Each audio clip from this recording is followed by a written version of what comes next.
रूत अध्याय 2। रूत बोआज के खेतों में नोमी के पति एलीमेलेक के कुल में उसका एक बड़ा धनी कुटुंबी था जिसका नाम बोआज था।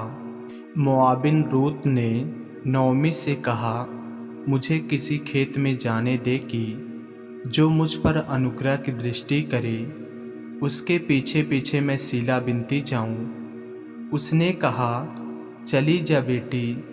इसलिए वह जाकर एक खेत में लौने वालों के पीछे बिनने लगी, और जिस खेत में वह संयोग से गई थी वह एलीमेलेक के कुटुंबी बोआज का था। और बोआज बैतलहम से आकर लौने वालों से कहने लगा, यहोवा तुम्हारे संग रहे। और वे उससे बोले, यहोवा तुझे आशीष दे।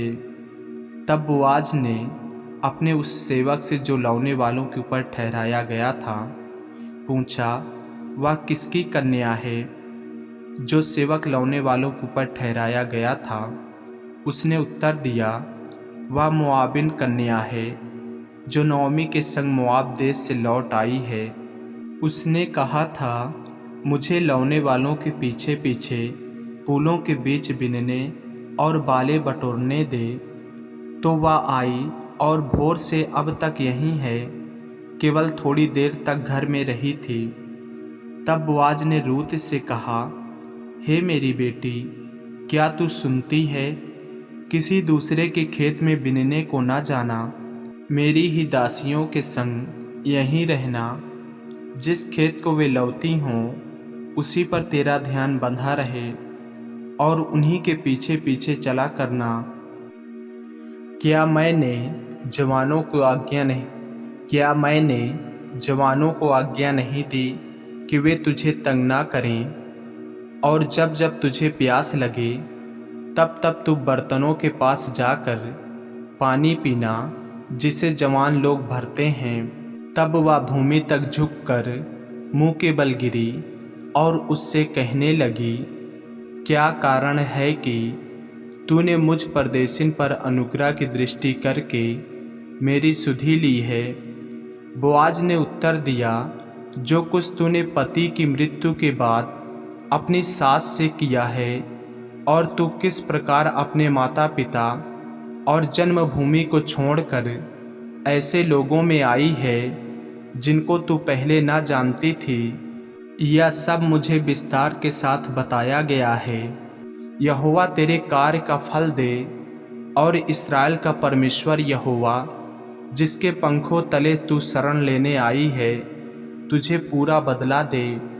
उसने कहा, हे मेरे प्रभु, तेरे अनुग्रह की दृष्टि मुझ पर बनी रहे, क्योंकि यद्यपि मैं तेरी दासियों में से किसी के भी बराबर नहीं हूँ, तो भी तूने अपनी दासी के मन में बैठने वाली बात कहकर मुझे शांति दी है। फिर खाने के समय बोआज ने उससे कहा, यहीं आकर रोटी खा और अपना कौर सिरके में डुबा।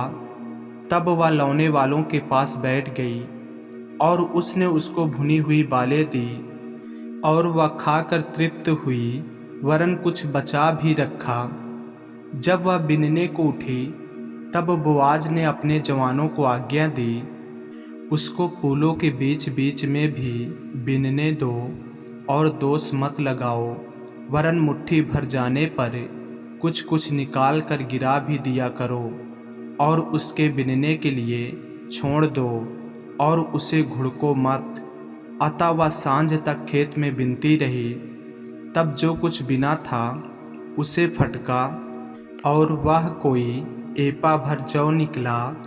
तब वह उसे उठाकर नगर में गई, और उसकी सास ने उसका बिना हुआ देखा, और जो कुछ उसने तृप्त होकर बचाया था उसको उसने निकालकर अपनी सास को दिया।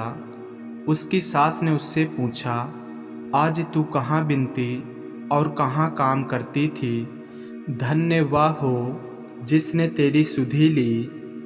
तब उसने अपनी सास को बता दिया कि मैंने किसके पास काम किया, और कहा, जिस पुरुष के पास मैंने आज काम किया उसका नाम बोआज है।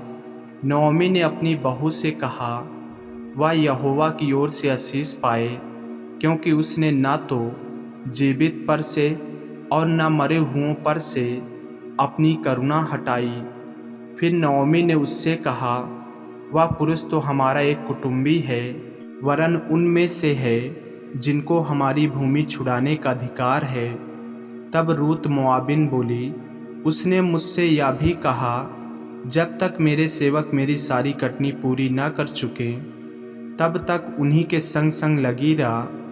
नओमी ने अपनी बहू रूत से कहा, मेरी बेटी, यह अच्छा भी है कि तू उसी की दासियों के साथ साथ जाया करे और वे तुझसे दूसरे के खेत में ना मिले।